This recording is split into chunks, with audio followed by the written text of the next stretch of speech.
안녕하세요. 마음신 박종찬 한의원 박종찬 원장입니다. 틱장애는 반복적인 근육 운동을 보이거나 소리를 내는 질환입니다. 어릴 때 많이 발생되는 문제이기 때문에 틱장애에 대해서 처음으로 고민하는 사람은 환자 자신이기보다는 부모님인 경우가 많은 병이기도 합니다.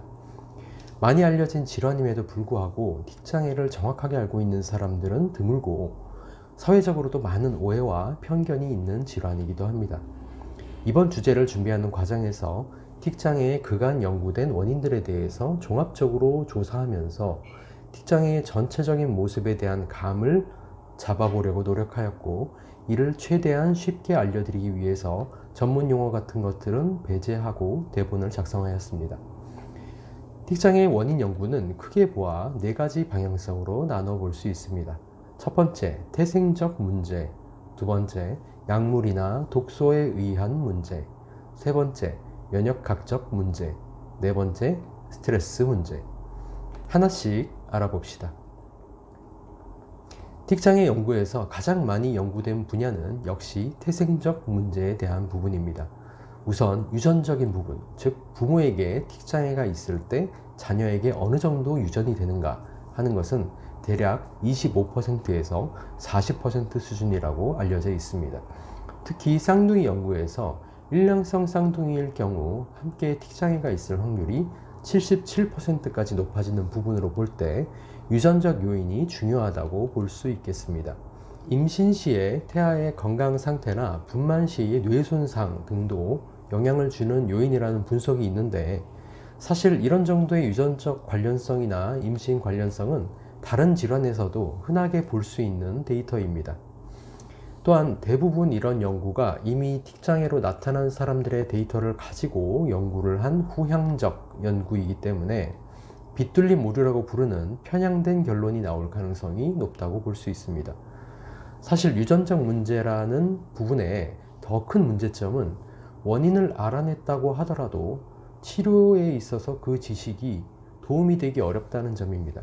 태생적인 문제라고 하면 오히려 치료를 포기하기가 더 쉬울 것입니다. 두 번째, 약물이나 독소에 의한 문제는 암페타민과 같은 각성제 부작용으로 틱장애가 나타날 수 있다는 점이 대표적인데, 이외에도 SSRI 같은 항우울제나 신경안정제 등을 복용하다가 드물게 나타나는 경우도 있습니다. 또한 리스페리돈 같은 신경이완제를 복용하다가 중단했을 때 금단 현상으로 발생되는 경우도 있습니다. 그 외에 말벌독이나 수은, 일산화탄소 중독 같은 독소에 의해서 생기는 경우도 있습니다. 약물에 의해 틱장애가 유발될 수 있다는 사실은 중요하지 않아 보일 수 있지만, 약물 복용이나 벌에 쏘인 것 같은 특정 상황 이후에 이러한 증상이 발생되었을 때 이러한 부분을 아는 것과 모르는 것은 큰 차이를 가져오게 됩니다. 세 번째, 면역학적 요인은 좀 특이한 가설인데, 특이한 것 치고는 상당히 연구가 많이 된 가설입니다. 통칭 판다스라고 불리는 이 가설은 일부 틱장애 및 강박장애가 류마티스와 유사한 자가 면역 기전에 의해서 발생된다는 이론입니다. 이것은 감염증 이후에 틱장애가 발생된 케이스를 치료하면서 발견된 가설인데, 상당히 연구가 많이 된 가설이지만 이에 대한 반론도 만만치 않게 나오고 있어서 정설로 인정받기는 어렵지 않을까 생각됩니다. 이러한 상태임에도 지금 이 판다스 가설을 소개하는 이유는 제가 봤던 틱장애 일부 케이스에서는 이 가설과 비슷한 경향을 보이는 경우가 있었기 때문입니다. 면역항진, 류마티스라는 것은 과잉 면역에 의한 염증화 반응이 문제를 일으킨다는 것인데, 이는 한의학에서 열증이라고 분류되는 필요 없는 열의 과잉이 증상을 일으키는 부분과 맞아떨어집니다. 아이들이 가지는 열증 경향으로 인해서 틱장애가 발생되고 그 열을 내려주면 틱장애가 해소되었던 케이스들을 저도 경험한 바 있기 때문에 일부에 있어서는 이 가설이 의미가 있다고 생각합니다. 네 번째, 생활사건 요인. 부모님들이 자녀의 틱장애 발생의 원인을 지목하면서 가장 많이 말씀하시는 부분이 바로 이 생활사건 요인입니다. 언제 어떻게 내 아이가 많은 스트레스를 받았는데 그 이후부터 틱 증상이 심하게 보이기 시작했다. 이런 식의 히스토리를 가지고 있는 경우가 대부분입니다. 그런데 연구자들에 따르면 이러한 스트레스는 틱 장애의 심화 요인이기는 하지만 유발 요인은 아니라고 결론을 내리고 있습니다. 즉, 틱 장애를 일으킬 수 있는 요인은 기존에 가지고 있었던 것이고 이를 심하게 드러나게 하는 부분이 스트레스라는 것입니다. 여기까지 틱 장애의 주요 원인을 분류해서 정리해 보았습니다.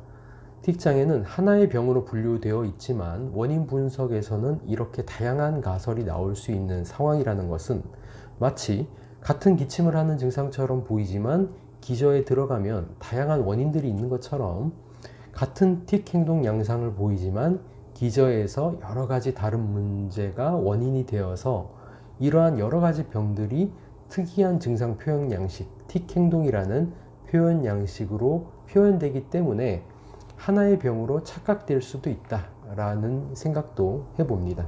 공통점이라고 한다면 태생적인 원인을 제외하면 약물이나 독극물에 의한 신경신호의 항진이라든가 스트레스나 과긴장으로 인한 기능항진, 면역기능의 과잉으로 인한 류마티스 열과 같은 기능항진의 문제처럼 주로 기능의 과항진 문제가 틱 장애와 연관이 있다는 점을 볼 수 있습니다. 한의학적으로도 틱이 있는 아이들을 진단할 때 가장 많이 보이는 원인이 바로 신체적인 긴장과 열증이기 때문에 유사성이 있다고 볼 수 있습니다. 틱 장애 이해하기 시리즈는 4개의 파트로 준비하고 있습니다. 유익하셨다면 다음 영상도 참고해 주시기 바랍니다. 감사합니다.